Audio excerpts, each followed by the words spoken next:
Noriu supažindinti jūs su Čiliu. Labai gerai apie jį pasakė viena darbuotoja, kad čia yra bičas, kuris šoko iš treningų kostiumą. Todėl, kad kai jisai atvažiavo pas mus, jis elgės kaip visiškas marozėlis. Jisai kybo į kaklą kiekvienam sutiktam šuniui. Jisai praktiškai eidavo stumdydamas visus pečiais. Jisai mums nuolat bambėdavo ir aiškindavo, ko negalim jam daryti, ką galim, kur jo nepastumsi, kur jo nepakviesi. Žodžiu, jisai buvo toksai visiškas bambeklis ir kietesnis šuo. Ir čia labai prašau visų dėmesio, todėl kad šuns elgesys labai pasikeitė tada, kai mes nuvežėm jam patikrinti dantų ir paaiškėjo, kad jisai turėjo sugedusių dantų, kurie ko gero jam skaudėjo. Ir juos ištraukus, šuniui nebeliko noro bambėti ant visų ir visada ir rautis ant visų iš eilės šunų. Jisai labai pasikeitė, jisai pasidarė, tiesiog, netgi sakyčiau, nenorėdama įžeisti Čilio, tiesiog paprastas eilinis mažaūgis šuniukas. Mes dabar su jo be vargo varinėjam visur, nežinau, į miestus, į gamtas, einam į kavines, keliamės keltais, važinėjam mašiną, tiesa mašina, jisai truputuką skleidžia tokį garsą. Nekantrumo, kada mes čia atvažiuosim ir bus smagu, bet tai nėra įkyrus garsas, nėra visiškai neerzina, žinok, Čiliukai manęs nesuerzino, kai mes važiavom. Jisai tiesiog matyt turi jau tą įprotį, kad kažkur važiuosim fainiai, tai greičiau baigtųsi tas važiavimas, ta kelionė ir mes veiktumėm tos smagius dalykus. Mes, pavyzdžiui, nueinam į kavinę, jisai iš pradžių galbūt norėtų lipti ant stalo ir pasižiūrėti, ką tu ten valgai. Bet labai greitai su juo susitarė, jisai atsigula, jisai būna, jis toks labai pasidarė tikrai inteligentiškas kaip šuniukas su kostiumu. Ne mažiukai. Yra pora dalykų, į kuriuos reikėtų atkreipti dėmesį, kalbant apie Čilį.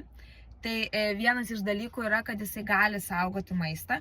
Irgi ne visada, todėl kad tikrai man yra buvę atvejų, kai, tarkim, nežinau, jisai bando įlysti mano skanėstinę, kur yra maistelis, aš jam neleidžiu ir jisai puikiai tą supranta. Gali būti problemų, jeigu, tarkim, galbūt iškrenta kažkoks skanesnis kasnelis ir jūs abudu griebėt paimti to kasnelio, tai jisai gali pakovoti už tą savo maistą.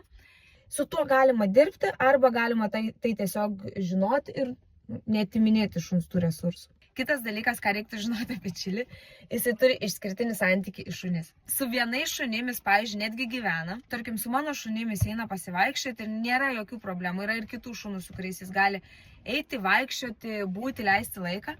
Bet yra šunų, kuris tiesiog nekenčia. Ir tai jūs galite net nežinoti, kad ta šuo yra toks šuo. Jis gali jį sutikti gatvėje ir jam iškart jisai nepatiks. Ir čia yra priežastis, kodėl mes jį vedžiojam visada su pavadėliu, nes jisai gali tiesiog nieko nepranešęs ateiti ir kibti į kaklą tam šuniui. Tai su tuo irgi galima arba dirbti, arba tiesiog žinoti, kad taip yra ir tiesiog jo nepaleidinėti. Aš jį kartais paleidžiu su ilgu pavadžiu, kad galėčiau priminti, jeigu kažką pamatyčiau ir tada stebiu aplinką. Bet tikrai tai nėra visada. Tai kad yra šunų, kurie jam visiškai normalūs, neutralūs. Jisai gali, tarkim, vieną ir tą pačią žinutę uostyti lauke su kai kuriais šunim, vizginti uodegą ir būti patenkintas. Ir jam nėra taip, kad visi iki vieno šunis jį erzintų.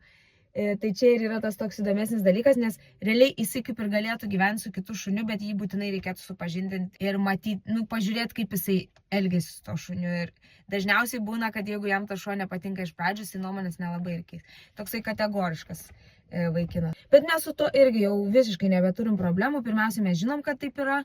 Kitas dalykas, kažkaip, jeigu teisingai supažindinam, dažniausiai ir nekyla jokių konfliktų tarp jo ir kito šuns. Jis yra vienas mažiausių mūsų šunų prieglaudoje, jisai yra kompaktiškas, jis tikrai gali gyventi bute, gali gyventi namuose, jisai neužims daug vietos. Aš manau, kad šitas šuniukas labai vertas yra namų, dar dėl vienos priežasties, ne tik dėl to, kad kiekvienas šuo yra vertas namų, bet šitas šuo nuėjo didelį kelią ir jisai pats savo išsikovojo galimybę ieškoti kitokių namų, negu jis turėjo.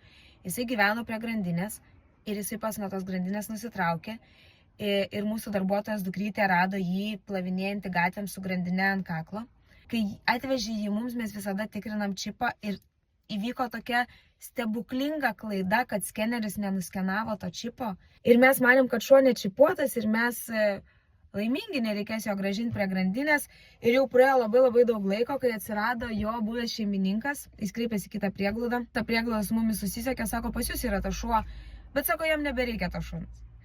Ir aš labai džiaugiuosi tikrųjų šito nutikimu, todėl kad šitas šuniukas gyveno ne patį laimingiausią gyvenimą ir netgi galiu pasakyti, tai matosi ir ant jo veido, todėl kad kai jis atvyko pas mus, mes davėm jam daugiau metų, kai galiausiai nuskenavom tikrai tą čipą ir pamatėm duomenys, yra jaunesnis, jam yra 9 metai. Aš žinau, kad daugam atrodo, kad 9 metai yra daug, bet aš turiu 8-mečius šunis ir jie yra visiškai jauni šunys, jie laksto aktyviai, jie sportuoja. Kadangi jisai yra mažaūgis, jisai dar drąsiai gali pagyventi ir gali pakeisti tą savo gyvenimą į gerą pusę, jisai gali patirti, ką reiškia gyventi namų šuns gyvenimą, ką reiškia būti mylimam, ką reiškia laukti šeimininko grįžtančio iš darbo ir paskui eiti kažką smagaus veikti su to šeimininku. Tai mes tokio šeimininko ir ieškom, iš tikrųjų čia turbūt neturi būti kažkoks labai specifinis tas šeimininkas, kuris turėtų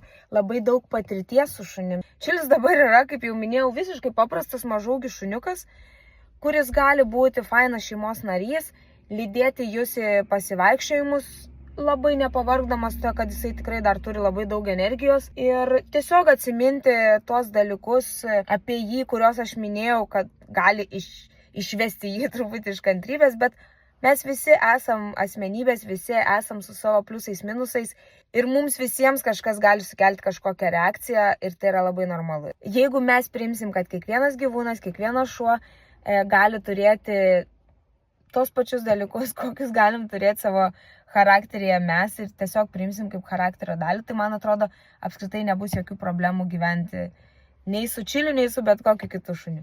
Tai va, šitas fainas, mielas vyrukas, kuris nuėjo tikrai nemažą kelią tam, kad rastų namus, yra labai vertas pagaliau surasti savo šeimininką.